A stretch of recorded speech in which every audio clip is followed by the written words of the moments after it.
Hey everyone, and welcome back to my video series detailing how to convert a freely available HTML template and theme into an Eleventy.js theme for your static site generating needs. In the last video, we took a look at creating the custom homepage, dealt with a lot of on-page data. Today, we're going to take a look at the contact page and figure out how we can do multiple things. We're going to figure out some global data. We're going to take a look at hooking this and deploying to Netlify and hooking our contact form up into a Netlify form. So let's go ahead and dive in and let's take a look at the contact page itself. So you can see at the very, very top here, we have our banner area. It has a simple background image, a title, and a description like every other page we've had. And then the body of this page is split into three little parts. On this left-hand side, we have our contact information, phone number, email, and location, as well as some social media items there. On the right-hand side, we've got our form. And then down here at the bottom, we have an embedded Google map. This isn't a fancy API integration. This is just a map that you can grab from Google and embed on your website. So let's dive into the code and take a look at what this looks like right now. So in our project, in our source, we still have our contact.html page.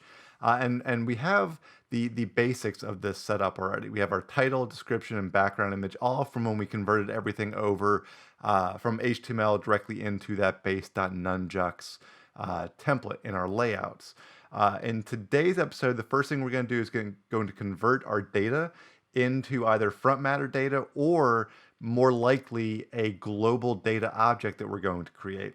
So if we come back over and take a look at our page, we have our phone number, email, and address, which are also included down here in our footer. And we also have our social media items right here, which are also included up here in our navigation. So I want these available globally and not just on the contact page. And so instead of making front matter like we've been doing, what I'm going to do is I'm going to create a data folder inside of our source. And we're going to just have this be a JSON file inside of this folder.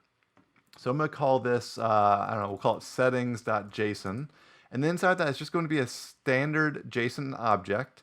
And you can have any number of data items in this object. So first, let's just have our phone number here.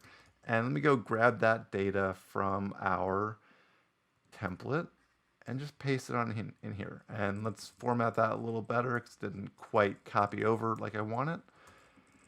And looking good. So I'm going to save that. And we're going to come back over into our contact page.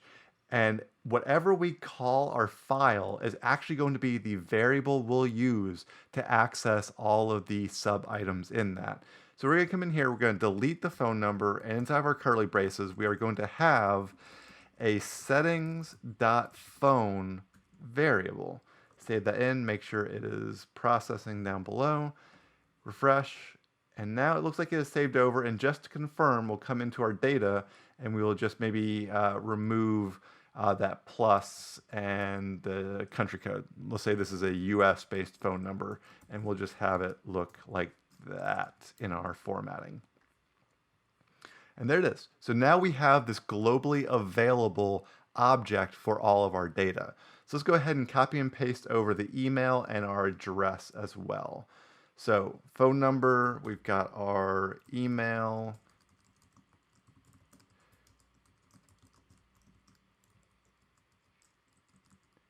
We've got our address. All these need to be inside of quotation marks, of course, just like a regular JSON object would have. Grab that address as well. Save that in. Of course, all the formatting is awesome there. Save that. Now we should have all those items available on our settings object, on that variable. So we can change out our email address to, instead of just being that text, it can be settings.email. And our address can go from being the address string here to settings.address. And now your mileage may vary. You may want to split up your address into address 1, 2, city, state, zip, so you can use it in other services. For the most part, what we're using it for here doesn't require all of that effort. So we saved that in, nothing has changed on the page. That's excellent news. And now we can come in here into our footer and also change that out as well. So let's take a look at that footer template real fast. Maybe it's just in base. Come on down to the actual footer area and use those same items in the footer. So here we are, address, the company name. Let's go ahead and change out the address string. You can see here they are just using break tags, and so we may want to go reorganize that. But we'll say this is settings.address, and we will say the phone number is settings.phone number or .phone. .phone. And it looks like that's all we need right here. Come back over, and it's breaking on its own. It's going to be dependent, of course, on the size of everything. But I am a-okay with the way that looks for now. We could very easily go back and refactor later should we need to. Let's go ahead and focus on these socials now.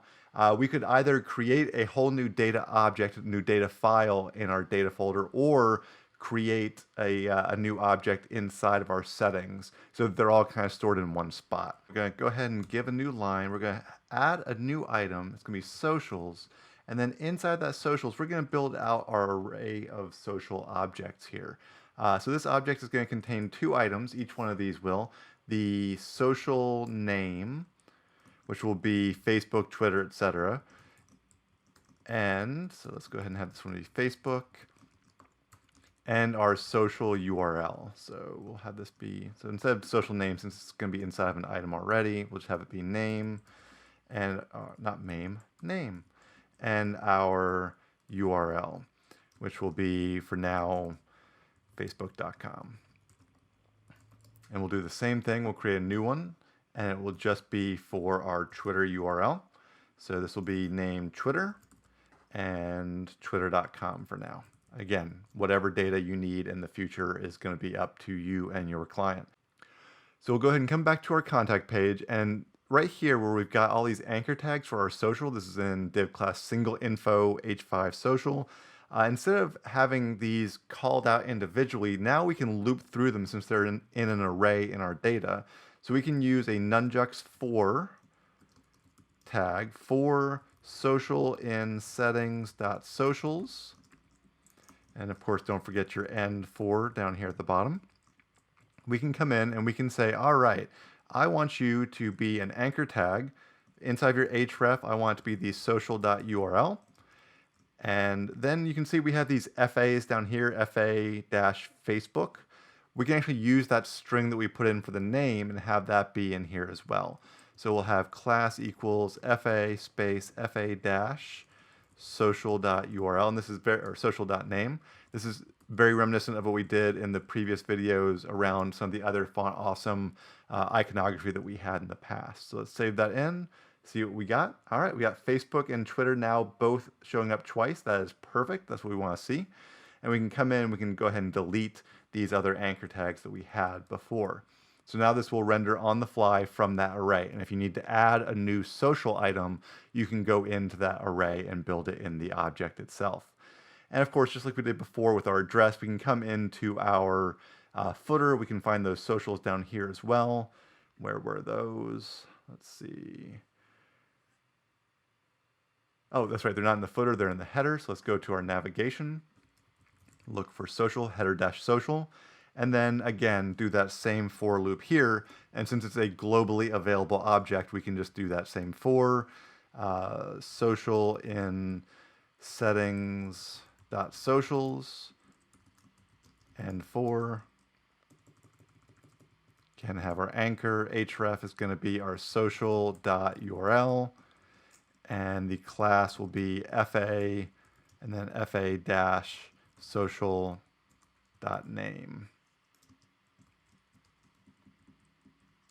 All right, so we've now replaced a couple global items, which is super helpful in the long run. And then I'm going to go in and also remove from the header that Facebook setup there.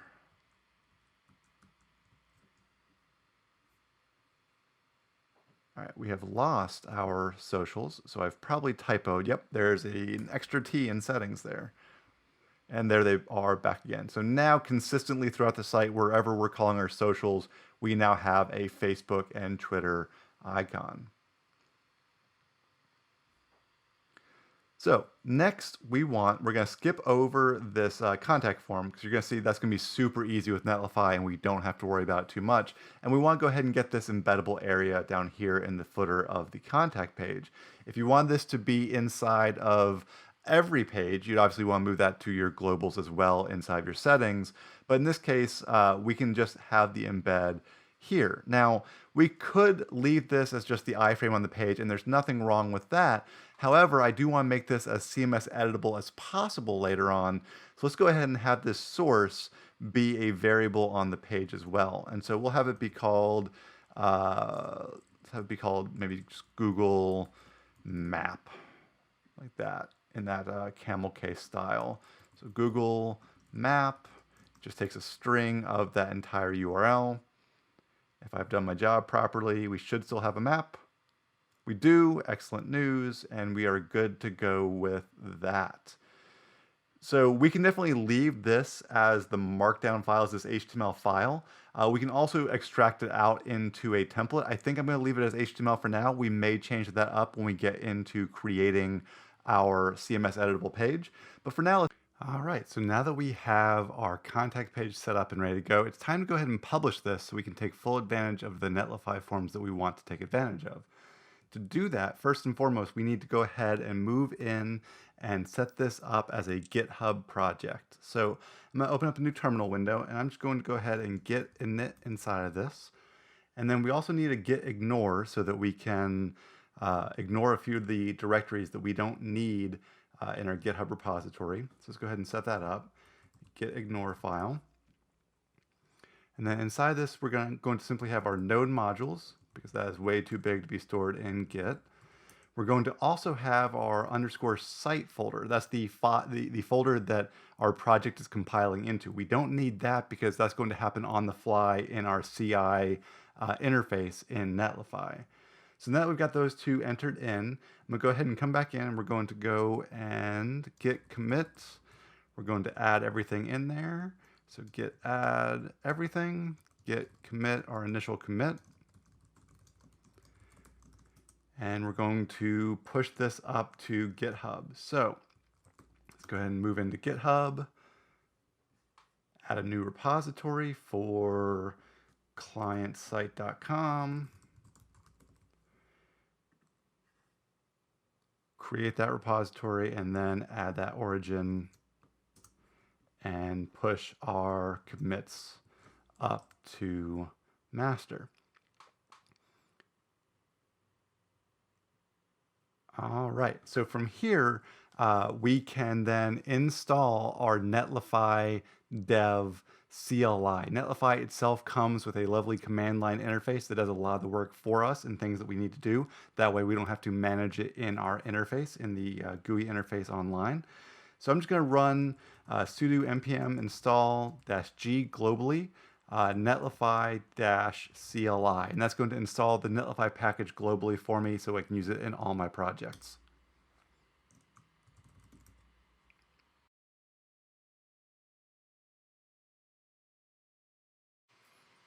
All right, you can see when it installs, it even gives us some information into our next steps. And in fact, we are going to use one of these two next steps. The Netlify init command is how we're going to initialize this project itself as a Netlify project.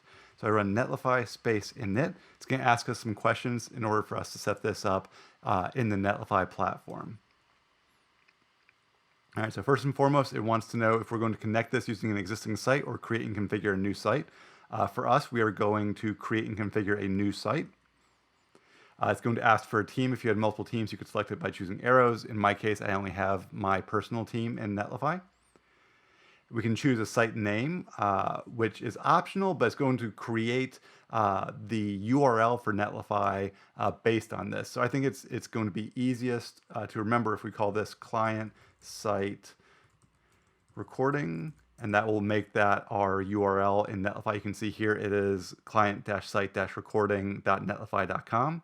It's going to ask for our build command. In this case, since we've got the Eleventy package installed and it's part of our package.json, we're going to tell it is mpx Eleventy, and that's the build command for Eleventy, and that's going to automatically create some configuration for us so that we don't have to do that in the future. Ask for our deploy directory. In this case, our deploy directory is going to be this underscore site directory that we've got here. So we'll have that be underscore site. It says, hey, there's no configuration file present. That's the netlify.toml file. Would you like us to create this with our build settings that we've walked through here? I do, in fact, want that to happen, so we'll say yes to that. And it's going to create a whole bunch of stuff all at once. It's hooking this up to our GitHub account to check for any pushes to master. And every time we push to master, it'll automatically configure and publish that latest branch into our current site. So in this case, it also has created that netlify.toml file. So if we come in here, we can see that we have inside of our project netlify.toml, and it's got our build command here. It has a functions folder by default, even though we don't have one currently, and then the directory in which to publish, as well as some other stuff that are commented out that you can go back and figure out for your own uses later. So now I can run Netlify open, and it will allow me to see this site configured in the Netlify admin. But first, let's check our GitHub status. Let's go ahead and add these changes in. Changes from the Netlify command. Push that up, and we'll run Netlify open to open this in our browser. All right, so it's opening up our interface, and you can see here we already have it deployed once, but since we just pushed that other change forward, it's actually now deploying and building that second push to master. So we are already working in a continuous deployment and integration structure with no real boilerplate needing to be written here. So if we open this URL, client site recording.netlify.com, we should see our site, and we do, and all of those requisite pages are here and ready to go. So we even have our contact page and the embedded Google map, and all that good stuff is available on the live site. And we didn't have to do anything, but if you wanted to go back and change out any of the pieces, if you wanted to change your deploy command, it's all available in the Netlify interface as well as in that configuration file. And you can see here we've got our deploy context, our build hooks, and all that good stuff set up and ready to go in the Netlify admin. That's all we really need to worry about in the Netlify admin. Everything else is going to take place in our project. But as you can see, we'll go into our production push here, and you can see everything that it runs. It installs a whole bunch of stuff for us. You can see here it's executing our user command of mpx Eleventy. It does all the things and shows all of the output that our Eleventy command would locally, as well as everything else kind of down below. So now that we have this hooked into Netlify, we can take full advantage of the way that Netlify gives us form handling controls built right in. And you can see here we have a forms section in our Netlify admin, and it tells us a little bit of information as well as showing us some example code and documentation. But the long and the short of it is kind of up here in this code block here. We're going to add an attribute onto our form that is the Netlify attribute, and Netlify on build is going to find any form set in our HTML and automatically set up form handling for the fields in that form based on these attributes. So you can have as many forms as you want on your site that all have that Netlify attribute and a name set up on it, and they'll automatically get form handling and form submissions and a little database of forms built right into the admin. So let's take a look at that real fast.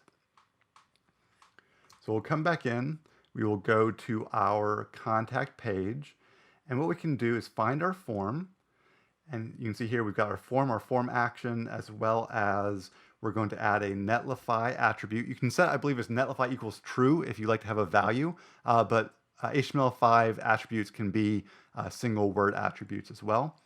The action in this, in a form would normally be where you're sending this to be processed, but Netlify is actually going to be where you want to redirect that page after the form submission has been validated. In this case, we're just going to bring it back to our current page. We're going to leave the action as this hash here. You could very easily set up a thank you page in your project that is specifically thank you for submitting this form. So we have our action, our Netlify attribute, and then we also need a name for our form. And this is going to be the name that we put in our admin as well. So we're going to call this one contact page as the name. We're going to save that in, and then we're going to simply push this up to our master branch. So git status, we'll add in the contact page change, git commits our adds Netlify processing for the contact form, and we're going to push this up to master. All right, so we now have that pushing, and we will go to our deploys and see that it is in fact building from that. This is all happening very, very swiftly. In this case, I haven't actually done a whole lot of video editing to change the way this is processing. For small sites, it goes astonishingly quick. You can see we can watch and it can build out all that stuff. But when we come up, we will now see in our forms this contact page active form. All right, it has no submissions yet, but we can go in and we can view our site again on the contact page. I'm going to go ahead and refresh the page. And we're just going to submit this real fast using some simple autocomplete. This is a subject line. This is the message. All right, we're going to submit that in. It's going to theoretically supposed to reload that page, although obviously I took it technically to a different page. But we do get a standard page from Netlify saying, thank you, your form submission has been received. And we can come back into the site at that point. You can modify that again with that action. I should have made that an actual proper URL there, but in this case, it got us where we needed to go anyway. So now we can come in and we can go to our active forms, and you can see the last submission was today at 1:23 p.m. local time, and that is exactly when we sent it from. And you can see there's nothing in here, and that's because we actually haven't named our input tags properly, our input HTML tags, and so Netlify doesn't actually have anything to hook into to display that content. Now you would run into this pretty quickly if you were handling the form processing yourself, but we just need to go in and we need to edit our HTML in this free template. And again, it's free, and you kind of get what you pay for on these things. So we need to go ahead and add proper names to each of these. So we'll call this name. We've got an email field that we're going to give a name of email to. We need a name on this subject, so we'll say name equals subject. And then finally, our text area down here needs a name as well of message. So again, it's important to know that even when you're getting these templates online, they're only as good as the person that wrote them. So you need to be cautious and make sure you're always checking through everything to make sure it's set up in the best way possible. In this way, we did need these name attributes in order to make the processing work as we'd expect it to. So let's go ahead and add this back in. Adds form input names. Push this back up. Now this won't take effect on our old form field, our old form submission. So if you did work on this, you'd want to make sure you test all your forms before you set this actually live to a client's live URL. But obviously we are good to go on this one. This one's not being viewed by anyone quite yet. So once this finishes building and processing, we'll be able to go and submit that form again, and then we should have data for each of those kind of entered in. So let's go ahead and take a look again. You can see we are done building. This is a published branch. We can come into our forms and go to our contact page. All right, let's take a look real fast. Let's go ahead and complete this form again. You can see now I'm getting some autocomplete that we didn't have before because the forms are actually named properly. Say subject, this is a message, and we'll just send that message. Again, your form has been submitted, your form submission has been received. We come back in, and right here we automatically get a little preview, right? And that's a nice little UI feature they've got. Brian Robinson submitted this this form. Here's the message that was in that message field. Then you can see the actual breakdown of all of this information right here. So the subject, the message, all those named fields that we provided go right here. Now, that's great, but what if you don't want to give a client access to your Netlify install? You can very easily set up an email or an email address hook in your settings. And so what we can do is we can come into our forms area. You can see it provides a lot of information here. You do only get 100 submissions for free on your forms, I believe per month in the free version of forms. Now, it's not that expensive to go in and upgrade that one element, but as your clients need to scale, then obviously your needs in Netlify will as well. But we can also provide some notification hooks into our forms. So we can add a notification. If you had a Slack account, you could very easily set this up to notify Slack in a hook. Outgoing webhooks are going to allow you to hook into a function if you want to, some sort of serverless function, either hosted in Netlify or in AWS or something along those lines. But for today, we're just going to set up a quick email notification, and it's on new form submission. You can give an email address for that to notify, Brian at Code Contemporary, and then you can select either any form submission or specific forms on the page, which is super handy. So if you have multiple forms, they can actually get routed to different people as necessary. So we'll select contact page. And now every single time a proper form submission comes in, a valid form submission, it will automatically send an email to this email address. And you can set up multiple notifications. It all kind of works the same way as our first one. So this allows you to do email notifications for your client very much on the fly, very, very quickly via the Netlify admin. So that's it. Our contact page is good to go. We have a contact form. We've got contact information. We've stored some of that contact information in global data files that will allow for their use in various templates, not just on a specific page. So next up, what we need to do is go in and add a content management system. So that's what we'll do in the next video. But until then, be sure to like and subscribe down below, and we'll see you next time.